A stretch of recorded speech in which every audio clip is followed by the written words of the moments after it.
The sky over Veralia was dark and heavy. Clouds moved like slow beasts, covering the pale green sun. A cold wind passed through the stone streets. Carrying the smell of old machines and dust, Nara stood in a long line. Her baby wrapped in soft brown cloth tied across her chest. She was thin, tired, and her 4 eyes looked around with worry. Others in the line whispered and looked at her with cold eyes. Some even moved a step away, like she was sick. They knew. They all knew. Her husband had died last season. He worked in a deep space mine owned by a human company. One day, the mine collapsed. Many Varelians died, including him, after that. The humans left the project. No more jobs came, no more help, and now, Nara was a widow, a mother, an outcast. She waited in the job line every week, hoping someone would give her a chance. She could clean, fix small machines, cook, and learn fast, but no one wanted her. "We don't hire cursed ones," said one shop owner last time. Another laughed. "You'll bring death to my crew." Today she stood again, her hands shaking from the cold and hunger. The baby, little Sarah, let out a small cry. Nara gently rocked her, whispering soft songs, but her own stomach growled louder. The line moved slowly. One by one, people stepped up to the job booth, spoke to the clerk, and walked away. Some smiled with new work. Others looked down, just like her. When it was Nara's turn, the clerk didn't even look up. "Nothing for you," he said in a flat voice. She opened her mouth to speak, but he pointed to the side. Next, she stepped away, heart sinking like a stone. No money, no food, no home soon. She walked through the city, her boots scraping the cracked stone path. Shops were closing, lights turning off. She saw others' families with food. Workers laughing after long shifts. She walked past them, invisible. A group of young aliens threw a small stone at her. "Go back to the stars," one of them shouted. She kept walking, her head low. She reached the edge of the market. A quiet area near the old spaceport. Rusty signs blinked weakly in the evening light. She sat on a bench, holding Sarah close, tears falling silently from her upper eyes. Then, she heard footsteps, slow, steady, confident. She looked up, and her heart jumped. A human stood in front of her, tall, wearing a brown jacket with old ship patches. His hair was short, and his face had small scars, but his eyes were calm and clear. No one had spoken to her in days, and now, a human, the same kind that left her world broken, was standing here. He looked at her for a moment, then spoke in Varelian, not perfect, but clear. "You need work," he said. Not a question, but a statement. She held her baby tighter, unsure if he was friend or danger. "What do you want?" she asked, voice weak but steady. "I'm Captain Elias," he said, pointing to the spaceport. "My ship leaves in 2 days. I need someone who can clean, organize, and stay quiet." She looked into his eyes, searching for a trick. Many humans promised things and never returned. Some took workers and never brought them back. "Why me?" she asked. "Because you're still standing," he said simply. Others would have fallen by now. Silence grew between them. The wind blew gently, carrying small pieces of paper and dust across the road. Sarah made a small noise, then fell asleep. "If you come," Leah said, "you'll have food, room, and some pay, but no promises beyond work. You earn respect day by day." Nara looked down at her child. Then at the empty road behind her, there was nothing left here. Only cold, shame, and hunger. She stood slowly, her legs shaking. "I'll come," she said, voice soft but sure. Elias nodded once. "We leave at sunrise." He turned and walked away, not asking more, not pushing her. Nara stood there a moment longer, then followed. Not just the human, but the small light of hope she hadn't felt in a long time. The next morning, before the sun fully rose over Veralia, Nara stood near the old spaceport gate. She held her small bag, her child wrapped close to her chest. Her heart beat fast, not from fear, but from too many thoughts at once. Was she making a mistake? Could she trust the human captain? Would her child be safe on a human ship? The gate opened with a soft hiss. Inside stood Captain Elias, his hands behind his back. He gave her one small nod, then turned toward the docking bay. No words, just silence. Nara followed him past broken ships and half-dead lights. The metal floor echoed under her feet. Her baby, Sira, slept quietly, her breathing warm against Nara's chest. They reached a tall gray ship, not beautiful, but strong-looking. It had burn marks and repair scars, but the engine hummed like a living thing. A small screen above the ramp flashed. Halcyon Cargo Vessel 22J inside. The ship smelled like oil, heat, and something burnt last week. The hall was narrow, pipes running along the ceiling. Elias walked ahead without looking. "Back, this way," he said finally. He stopped near a door and opened it. "This is yours." The room was small, just a bed, a shelf, and a sink. But it was warm and clean enough. For Nara, it felt like a palace. "I'll send someone with food and ship clothes," Elias said. "Rest now, we start in 4 hours." Then he walked away. Boots tapping on the metal floor. Nara sat on the bed, her legs shaking. Her eyes closed slowly, the heavy weight of pain, fear, and hope pushing down on her. She didn't notice when she fell asleep. 4 hours later, a knock woke her. A young alien woman with green skin and 3 fingers entered. "I'm Kes," she said, "second mechanic." She handed Nara a tray of food and a clean uniform. "You really brought a baby," Kes said, raising one brow. "Brave or just crazy?" Nara didn't answer, just thanked her. She didn't care what people thought anymore. She just wanted to work. Later, Nara met the rest of the small crew in the engine hall. 7 members in total, a mix of alien species, none from Veralia. Most looked at her with surprise. Some with cold eyes. They didn't speak to her. They spoke about her. "Why bring a widow? She's weak, she'll slow us down." Elias didn't respond. He only handed her a small cleaning pad and pointed toward the storage area. "Start there," he said. So she did. She worked in silence, wiping oil, fixing storage panels, sorting metal crates. When Sira cried, she would pause, feed her, and then return to her task. Every hour was heavy, every moment filled with whispers behind her back. But Nara didn't stop. She knew this was her only chance. That night, she sat alone in the engine room after her shift. The warm hum of the ship helped calm her. She whispered stories to her child about stars, rivers on old Veralia, and her husband's strong hands. She didn't cry, not anymore. Tears were a luxury she could not afford. The next day, she cleaned the captain's quarters. It was simple: a desk, a few books, a map of star routes pinned to the wall. One photo sat near the bed, covered in dust. She paused, looked closer.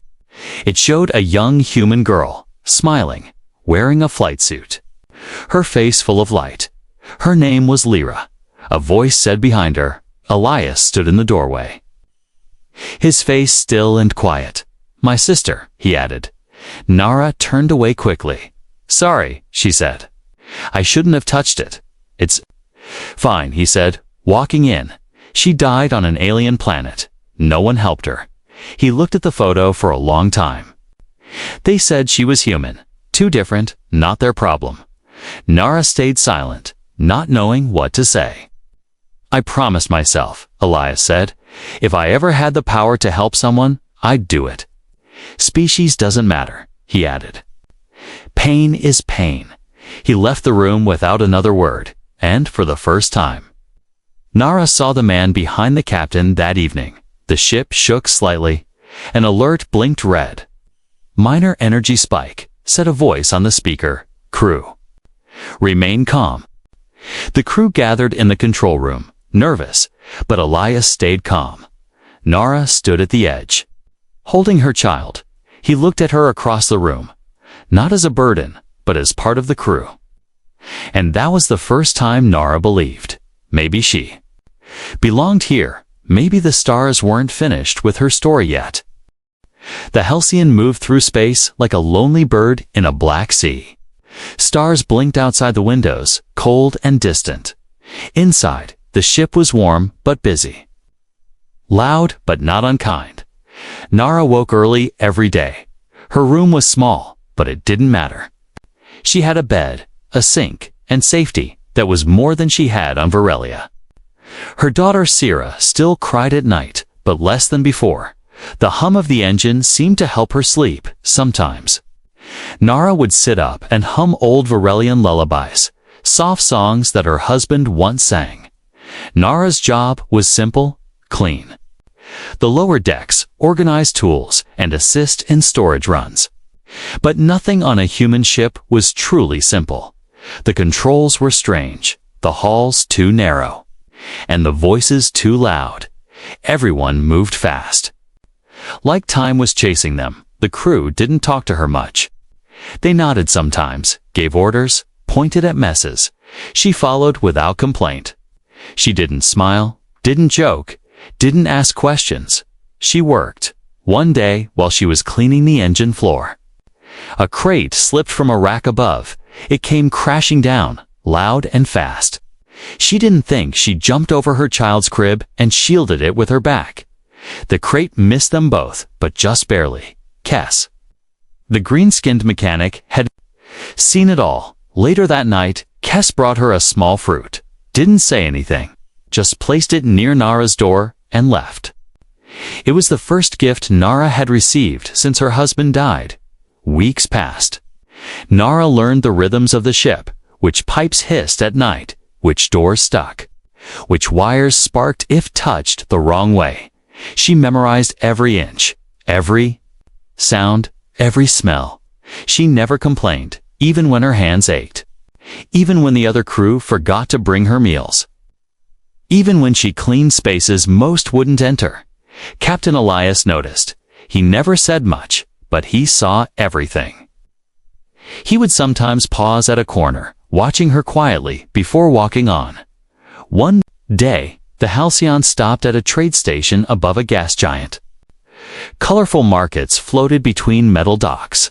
Alien traders shouted in dozens of languages, selling food, tools, and stories. The crew had a few hours of rest. Most left the ship to walk the market. Nayara stayed behind. As always, Sarah was sick. Again, coughing and burning up. She used a small towel soaked in cool water and pressed it to her daughter's forehead. She hummed softly, trying to stay calm. She had no medicine, just hope. Suddenly, the door beeped. It opened. And Captain Elias stood there holding a small box. "Found this in the market," he said. "Human meds. Baby safe." Nara stared at him, her lower eyes filling with tears. She wanted to speak, but no words came out. He placed the box beside her and nodded.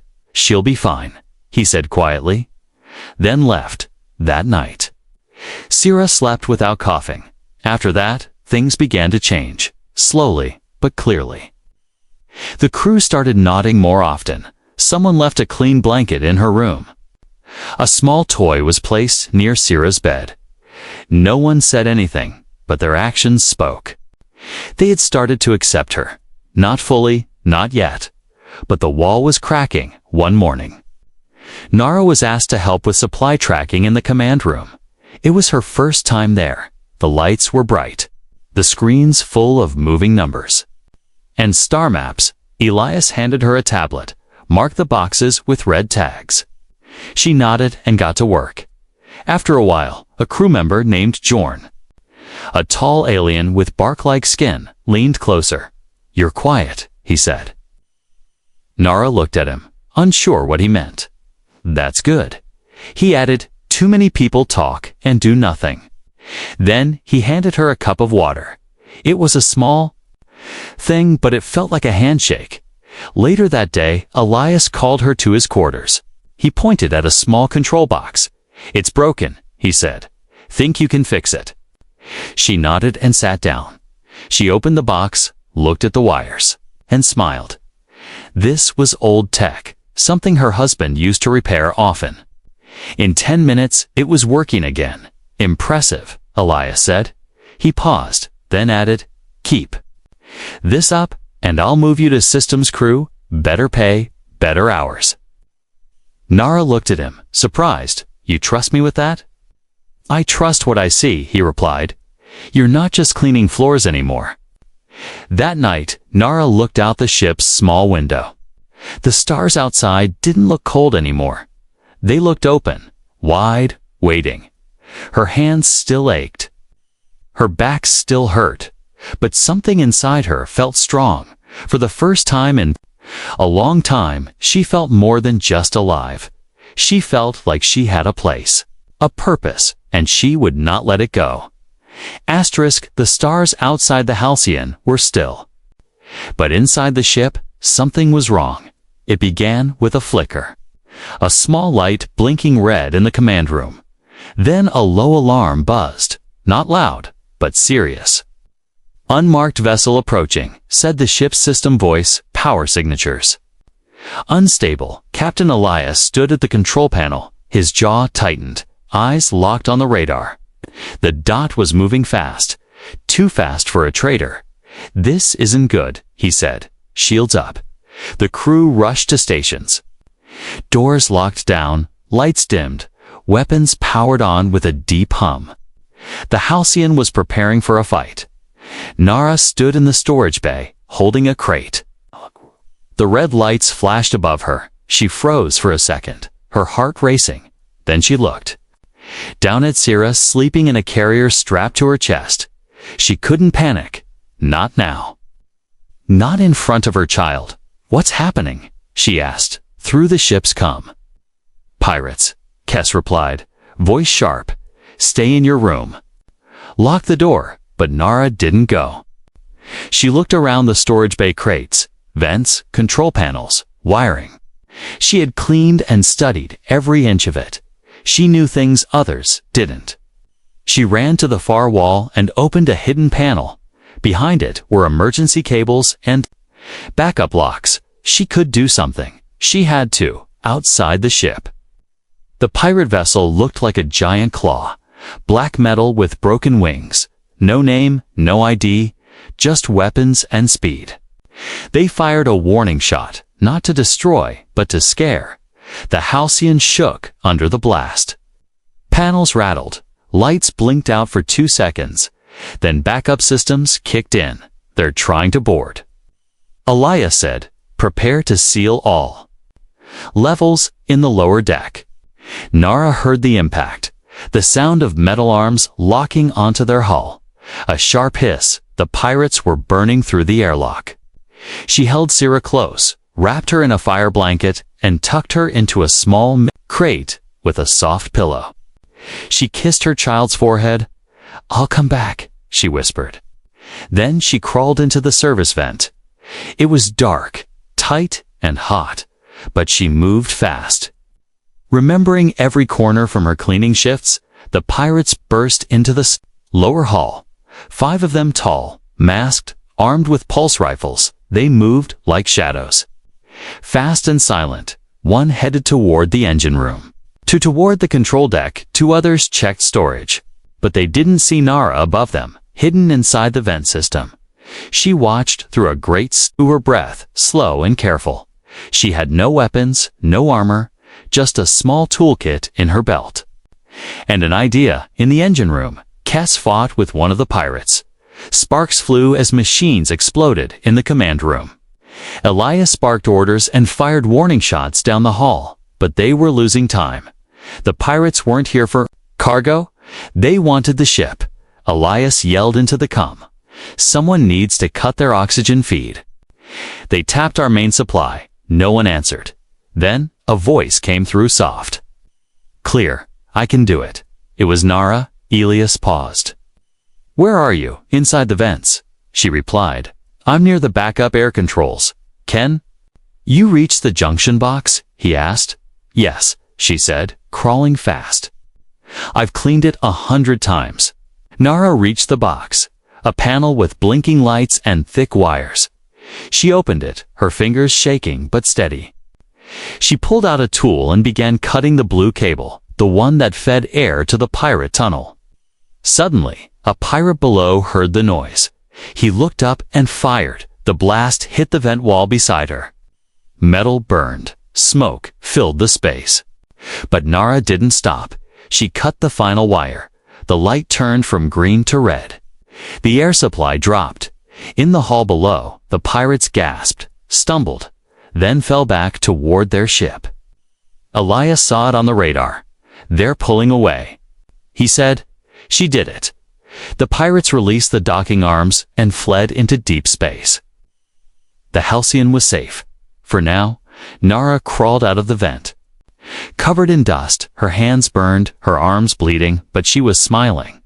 She ran back to the storage bay and opened the crate. Sierra was safe, sleeping peacefully. Nara held her tight, tears falling from all 4 eyes. Later, in the medical room, Kess cleaned Nara's wounds. "You saved us all," she said. "You could have stayed hidden." "I had something worth more than hiding," Nara replied. "She's my reason," she added, looking at her baby, "and this ship is my home now."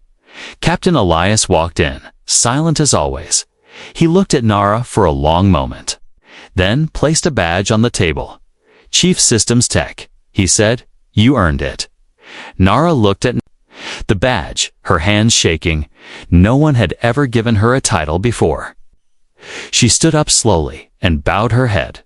"Thank you," she said. "You saved us," Elias replied. "Now we follow your lead." The Halcyon drifted in silent space, its engines resting after the long fight. The scars of the pirate attack were still fresh, burn marks on the walls, broken panels in the halls. But something inside the ship had changed, and it wasn't just wires or steel. It was the people. It was how they looked at Nara. She walked down the hall now, not with fear, but with quiet purpose. Her uniform had a new patch on the sleeve. Chief Systems Tech. No one laughed anymore when she passed. No one turned their back or whispered her name like a curse. Instead, they nodded, stepped aside, or offered help. But Nara still didn't speak much. She let her actions speak for her. That was enough. Her days became full, inspecting power lines, running safety checks, teaching juniors how to manage the backup systems. Even her footsteps changed. They were steady, measured, strong. One day during a system test, she found a small fuel leak under the cargo bay. It was dangerous. One spark could end the whole ship. She didn't call for help.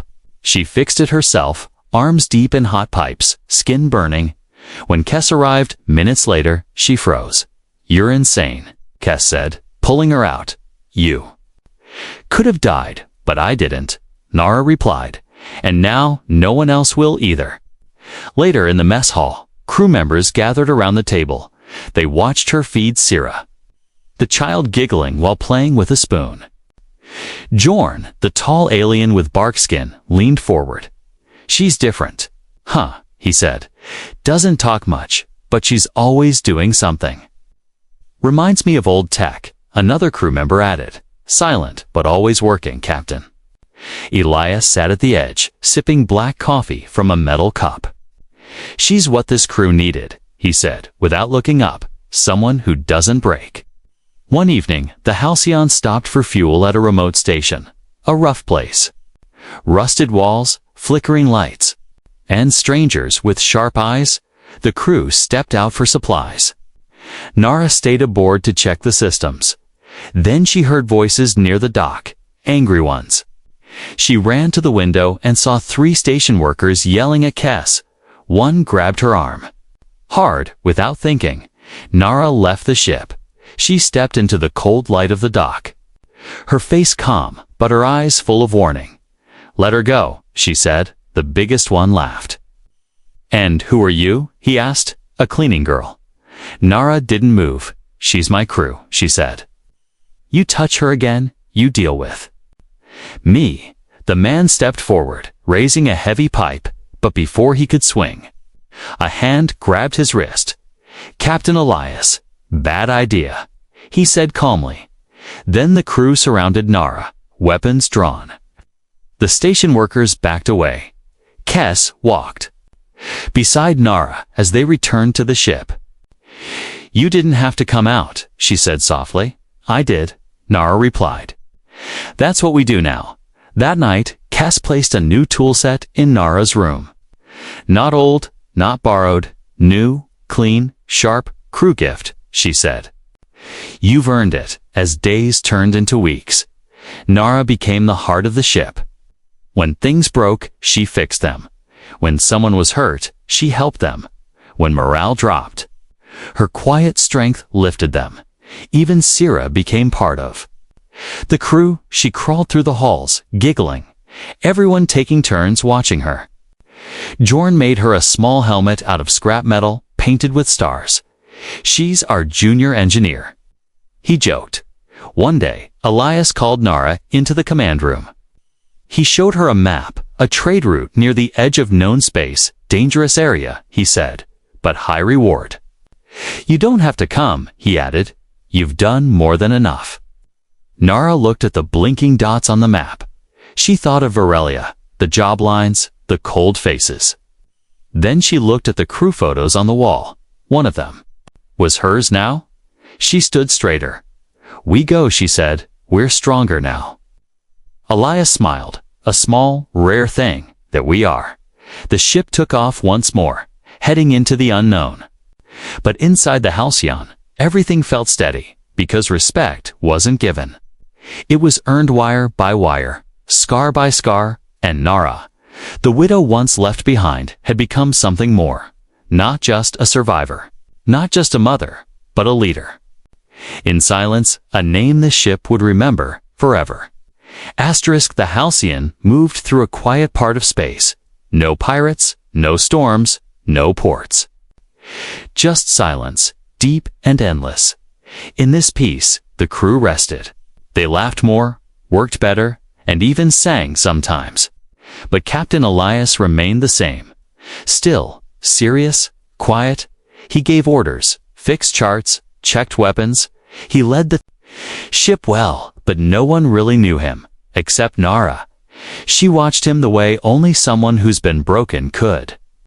Because she knew that silence wasn't peace, it was pain with armor. One evening, after a long shift, Nara was in the engine room.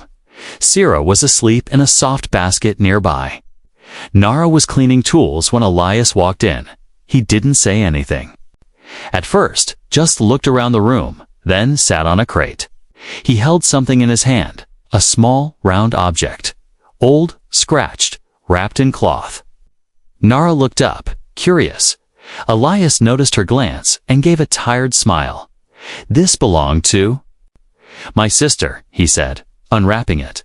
It was a music orb, the kind that played short tunes. He pressed it, and a soft melody filled the room. It was slow, sweet, and a little sad. "She was a pilot," he said. "Smart, brave, funny." He paused, staring at the orb. "She joined a human relief team on a border world. Mostly aliens lived there.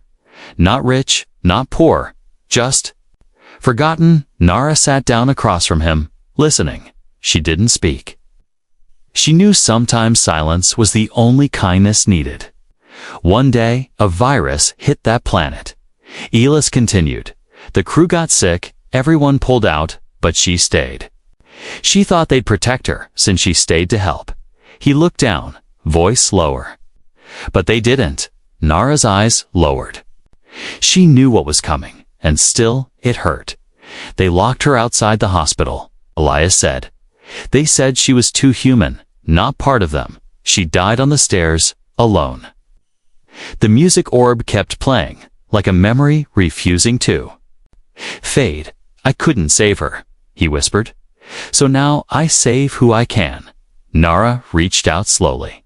placed a hand on his. Her touch was light. Not pity, not comfort, just understanding. I lost someone too. She said, my husband, he worked for a human company, she added. They left after the accident. No goodbye, no help.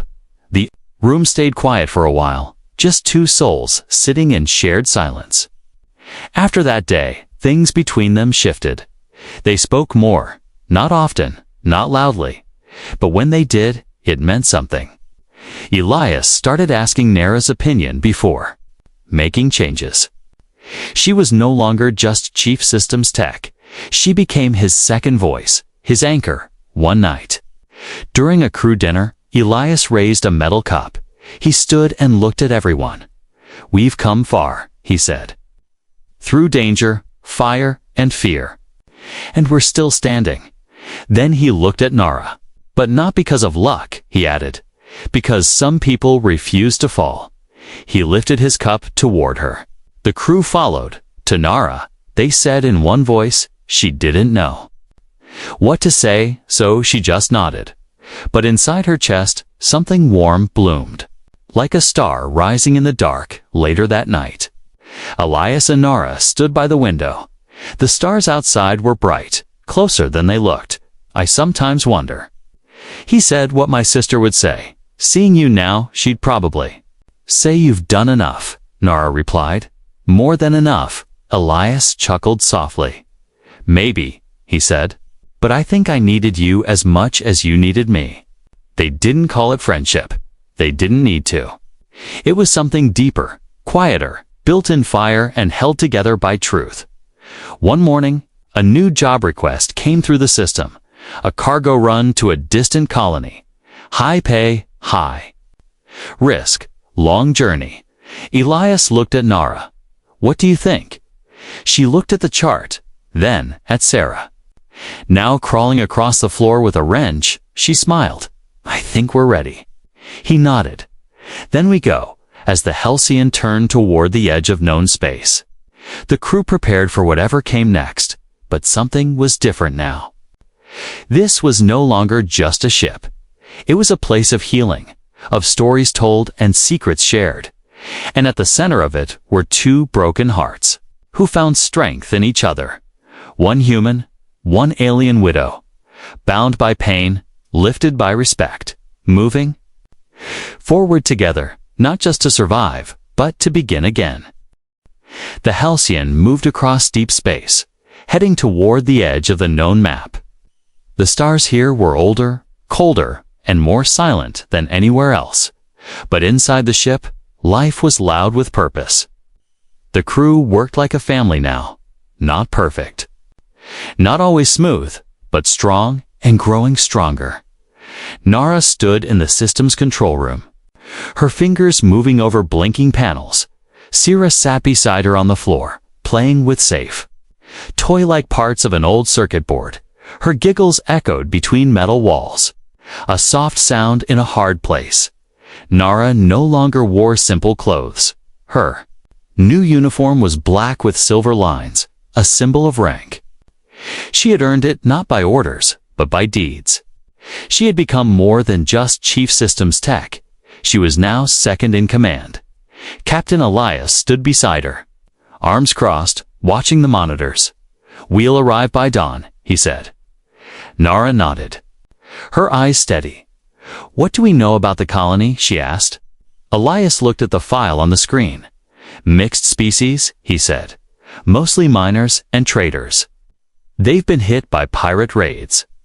Lost contact with their main supply ships. Nara looked at the map, her mind already working through what the crew might need. Repair kits, food units, defense systems, we help them. Then restock and move, she said. Elias smiled faintly. You talk like a captain now. She didn't answer, but her lips curved slightly. That was enough. As the Halcyon landed on the dusty landing pad, Nara stepped outside first. The wind was dry, the sky low and gray. A few buildings stood against the rock hills, some broken, some still standing from the shadows. People stepped forward. Aliens of different kinds, Short, tall, furry, scaled, most looked thin, tired, worn down by survival. And among them stood a figure Nara didn't expect. A woman from her own planet, Verelion, just like her. She wore torn clothes and held a small child. Her 4 eyes were wide with fear, and her voice shook when she spoke. "Please," she said. "I heard your ship helps people like me." Nara felt her heart pull. It was like seeing her past self. The one who stood in job lines carrying Sarah, hearing only silence and rejection. She stepped closer. "What's your name?" she asked. The woman lowered her head. "Lena." Nara looked at the child, small, thin, coughing softly, just like Sarah once was. She turned to Elias. He gave a small nod.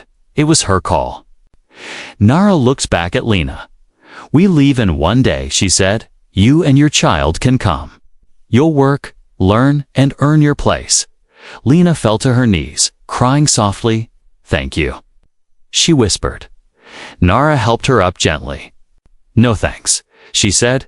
"Just promise me something. When your time comes, you help the next one." Back on the ship, the crew gathered supplies for the colony. Jorn built new barriers for their gates. Kess fixed their energy core. Elias offered trade deals for long-term support. But it was Nara who became the talk of the colony. Word spread quickly. A Verelion widow who rose on a human ship, who faced pirates, who now offered others a new life. Children peeked through windows. To see her old workers asked her questions, she answered with calm, honest words, not as a hero, but as someone who once stood where they stood, as the Halcyon lifted off the next day. Lena and her child watched the stars from a window. She held her daughter tightly for the first time. Hope filled her chest instead of fear. Sarah sat beside her, holding her hand. "You're not scared?" Lena asked. Sarah shook her head. "My mama makes the ship strong," she said with pride. In the command room, Elias looked at Nara. "You've changed this ship," he said. "Not just the tech, you changed the hearts." Nara looked out the window. She didn't say anything. She didn't need to. Her journey was not just about escaping her past. It was about making sure others wouldn't be left behind like she was. 1 cycle later, the Halcyon docked at a major station. The port commander walked aboard, looking at the crew records. "Your system's crew is mostly aliens," he said with a raised brow. Elias nodded. "My best ones," he replied. The commander pointed at Nara's file. "This one's a Verelion widow," he said, almost questioning. "She's also the reason we're still flying," Elias answered. "And she runs this ship when I'm not looking." The commander blinked, said nothing, and signed the papers. As the ship powered up again, Nara stood at the entrance gate, watching new workers board. One of them was young, scared, eyes full of questions. Nara smiled and said the words that once changed her life. "I heard you need work." The worker looked up, surprised. "Yes," they said, "I do." Nara nodded. "Then let's begin." Above them, the stars stretched wide, no longer cold, no longer distant. Now they were roads, and Nara, once jobless and judged, was guiding others across them. Not because she was lucky, but because someone once believed in her, and now it was her turn, to lead, to protect, to give hope, one life at a time, one journey at a time, forever.